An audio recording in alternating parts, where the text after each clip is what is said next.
সমস্ত তথ্য প্রমাণ থাকা সাপেক্ষেও আমাদের দেশে জানোয়ারদের বিচার করার 6 মাস সময় নেওয়া হয়। অথচ পাকিস্তানে গত রমজান মাসে একটা ঘটনা ঘটে যাওয়ার 7 দিনের মধ্যে রেপিস্টদের গুলি করে ওদেরকে হত্যা করা হয়, মানে পুলিশের হাতেই। আপনাদের গল্পটা শুনলে আপনারা অবাক হয়ে যাবেন। পাকিস্তানের কাছ থেকে আমার কাছে মনে হয় বাংলাদেশকে শিখতে হবে আইন কিভাবে প্রয়োগ করতে হয়। লোমহর্ষক একটা ঘটনা ঘটেছে রমজান মাসে, ঈদের 3 দিন আগে। আর ঘটনাটা ঘটেছে পাকিস্তানের ভাওয়ালপুরের বাকেরপুর গ্রামে।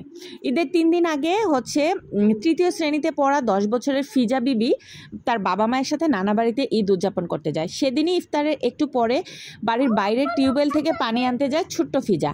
এমন কোনো গভীর রাত না, নিজ বাড়ির উঠানেই সামনের কল থেকে সে পানি আনতে যায়।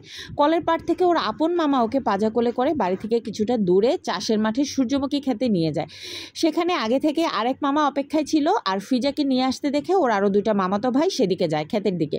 4 জন মিলে বাচ্চাটাকে একের পর এক ধর্ষণ করে। বাচ্চাটা চিৎকার করে কাঁদছিল নিজেরই 2 আপন মামা থেকে মুক্তি পাওয়ার জন্য।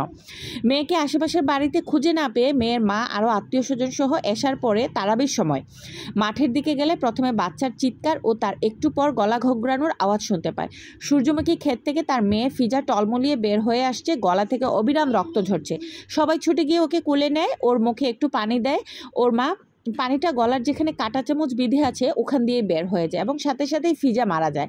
ওর মামার মামাতো ভাইরা একটু পর ওদের সাথে মিশে যায় ফিজাকে খুঁজতে আসছিল বলে। পোস্টমর্টম রিপোর্ট 3 দিনের মধ্যেই কমপ্লিট করে পাকিস্তানি পুলিশ। ঘটনার পরদিনই 2টা পুলিশ টিম কাজ শুরু করে, সদর পুলিশ টিম টেকনোলজি বেসড আর লোকাল টিম ফিল্ড ইনভেস্টিগেশনের জন্য। ইফতার থেকে তারাবির সময় পর্যন্ত মোবাইল লোকেশন যাচাই করে শুরুতে 50 জনের তালিকা করে। প্রাথমিক জিজ্ঞাসাবাদের পর তালিকা হয় 25 জনের।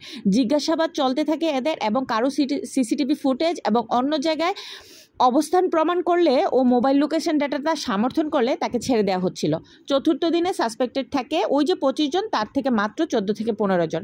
এদিকে 5 দিনের মাথায় ডিএনএ রিপোর্ট দেয় পাঞ্জাব ফরেন্সিক সায়েন্স। 2 মামা এবং 2 মামাতো ভাই এই রিপোর্ট আসার পর মাইর খাওয়ার ভয়ে স্বীকারোক্তি দেয়।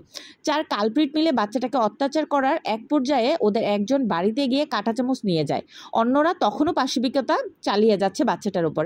কাঁটা চামচ আনতে যাওয়া জানোয়ারটা শেষবারের মতো পাশবিকতা চালিয়ে লোকজন আসার ও ডাকাডাকির আওয়াজ পেয়ে বাচ্চাটার গলায় 3 থেকে 4 বার কাঁটা চামচ ঢুকিয়ে মুচড়ে দেয় ওর মৃত্যু নিশ্চিত করার জন্য। শেষ স্টেপে কাঁটা চামচ গলায় বিধিয়ে দিয়েই ওই অবস্থায় মেয়েটাকে দাঁড় করিয়ে দেয় অন্ধকারে আড়াল থেকে। 1-2 পা টলমল করে মায়ের কোলে পড়ে ছোট ফিজা। ঘটনার 6 দিন পর ভাওয়ালপুর পুলিশ ওই সূর্যমুখী খেতে নিয়ে 4 জনকেই গুলি করে মেরে জাহান্নামে পাঠিয়ে দেয়। শুক্রবার রাতে অপরাধ, আর একই সপ্তাহেরই বৃহস্পতিবার অপরাধীদের বিচার।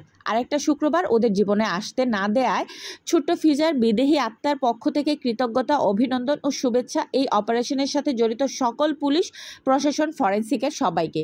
ভাওয়ালপুর পুলিশের এই কেসটা আদর্শ হয়ে থাকুক। হাতে নাতে ধরা পড়া ধর্ষক সপ্তাহ না ঘুরতেই জাহান্নামে পৌঁছে গেল। এই রকমের তদন্ত বিচার প্রক্রিয়া সবখানেই চালু হলে আশা করা যায় আর কোনো বাচ্চা মেয়ে ফিজা বিবি কিংবা আমাদের আসিয়া হয়ে দুনিয়া থেকে বিদায় নেবে না।